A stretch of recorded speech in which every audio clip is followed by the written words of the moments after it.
This is Suma Rauji of Cakes and More, and this is the video series Baking for Beginners. When I started baking, and for quite some time after I started baking, it was fairly peaceful till yeast came on the scene and I started trying out yeast breads. And then trouble began because I was failing miserably in every attempt of mine when I tried to bake breads. And then finally I realized that yeast was the culprit, and it was the bad quality yeast I was using which was causing most of the trouble. So it's really important that you use good quality yeast and store it properly as well. So finding good yeast is half the battle won. Here in India broadly we get three types of yeast, and one is this called as instant yeast, and then we have the local active dried yeast, and then we have this thing called as fresh yeast, which is mostly used by a lot of our local bakeries. So coming to the active dried yeast, you would find here in most doughs. This is what you would normally come across, and the granules of this yeast are fairly large. This is also active dried yeast which a friend got for me. So you could use active dried yeast, but be sure that it's of good quality and something that works. And when you use active dried yeast, it always needs to be proofed, which means that you will need to make sure that the yeast is alive when you start using it. So this process is called as proofing. We'll come back to that later. And then we have this really wonderful thing called as instant dried yeast, and the granules of this yeast are really tiny and very small, and this kind of yeast is very easy to use, and it's fairly reliable also, and you could also easily store it for quite some time. If you do not open the pack, and then you could leave it at room temperature for a few months and it will work just fine. Only when you open the pack, that is when you need to transfer it to a plastic container, a good dry clean plastic container with a good lid, fitting lid, and then put it in the freezer. And if you have purchased a packet like this, then it's going to be lasting you for a very long time, and you do not want to keep using from the same thing. So you transfer the entire contents to one large box, and just take out maybe a little bit, maybe half of this, and then keep it in the freezer. Both the boxes need to remain in the freezer. You could keep using the yeast from the smaller box and keep taking more yeast from the bigger box as and when you need it.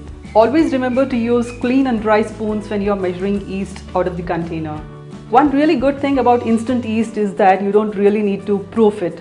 You could just add it with the rest of the dough ingredients like the flour, water, milk, or whatever, and then directly use it, and it works absolutely fine.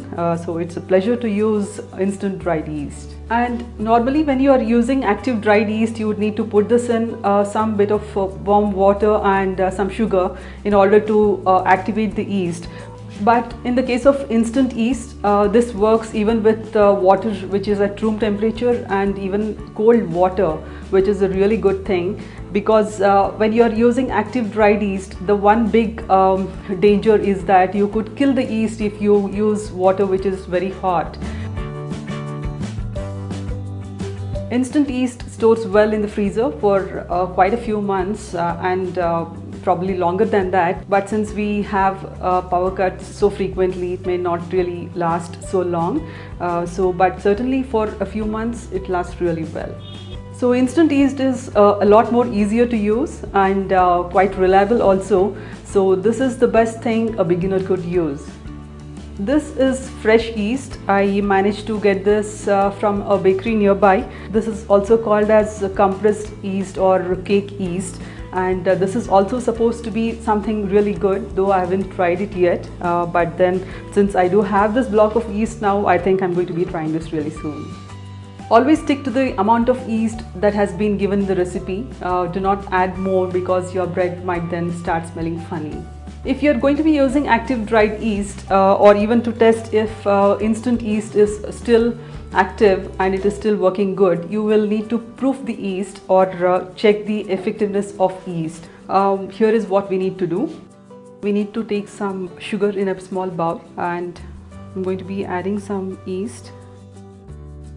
The temperature of the water or any other liquid you would be using in the recipe is really important, because if the water or the milk is hot, then you might then kill the yeast. So it's best to use an instant read thermometer to check the temperature of the water, just to be sure that you are not going to be killing the yeast. So now I'm going to be adding this water to this yeast and the sugar here. Just let it sit for some time now.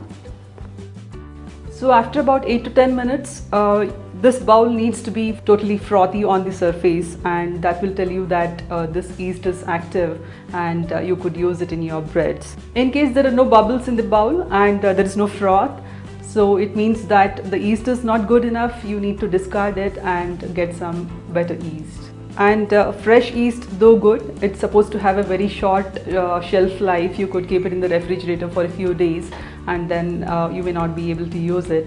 So it may not be very convenient for home bakers to be using this, and that is when you find the instant yeast being more convenient to use. So remember, active dried yeast always needs to be proofed every time you use it, but it's not the same with instant dried yeast. You could just use it directly, but then again it doesn't hurt to proof instant yeast, so you could go ahead and do that too. I hope you found this video useful.